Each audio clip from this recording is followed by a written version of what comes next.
부담금 갈등에 잠실 우성 재건축 자초위기. 매일경제. 울산 우정혁신도시 중심 입지에 지식산업센터 및 상업시설 들어섭니다. 헤럴드경제. 염호하는 서부산권 명지 국제신도시 2단계 사업 진행. 한국경제TV. 1주택자가 빠졌어도 무주택자 발못 잡는 고분양가. 디지털타임스. 서울 송파구 소재 잠실 우성 1, 2, 3차가 재건축을 위한 중요한 첫 단추인 조합 설립에도 합의하지 못하면서 좌초 위기에 놓였습니다. 재건축에서 발생하는 초과 이익 중 최고 50%까지 부담금으로 환수하는 재건축 초과 이익 환수제가 주 원인입니다. 대형 평수 조합원들은 291.26% 용적률 7% 기부 체납 최고 35층으로 유역되는 정비계획에 반대하면서 1대1 재건축을 주장하고 있습니다. 1대1 재건축을 진행하면 일반 분양 수익이 없어 재건축 부담금은 높아지지만 임대 아파트 등 기부 체납을 하지 않아도 되고 용적률 건폐율을 낮춰 주거 쾌적성이 높아진다는 이유에서입니다. 하지만 무엇보다 직접적인 이유는 수억 원에 이를 수 있는 재건축 초과 이익 환수금을 피하거나 최소화할 수 있기 때문입니다. 울산 우정혁신도시의 지식산업센터와 상업시설로 구성된 신축 건물이 분양됩니다. 주식회사 유승건설은 울산시 중구 복산동 703번지 1원에 엘라타워 앤 에비뉴를 공급한다고 밝혔습니다. 입지는 업무, 행정, 상업, 수요 등이 연계되어 있는 울산 우정혁신도시의 중심입니다.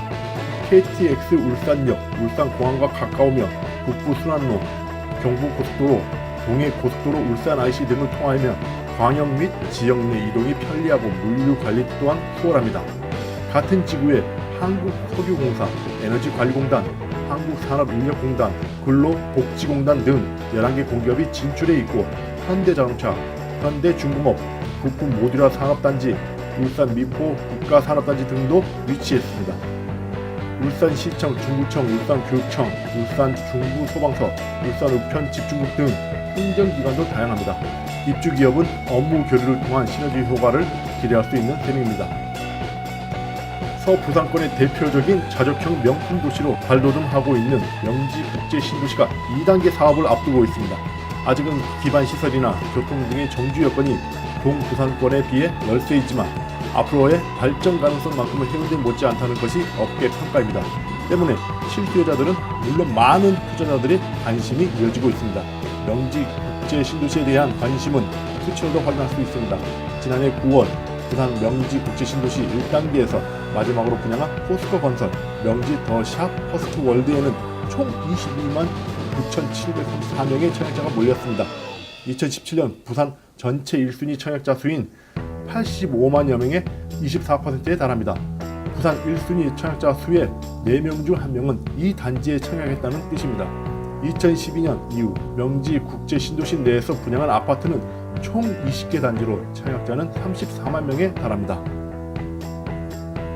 무주택자 위주로 청약시장이 개편됐지만 서울 및 수도권 아파트의 높은 분양가는 여전히 수도권 실수요자에게 큰 부담으로 작용할 것으로 보입니다.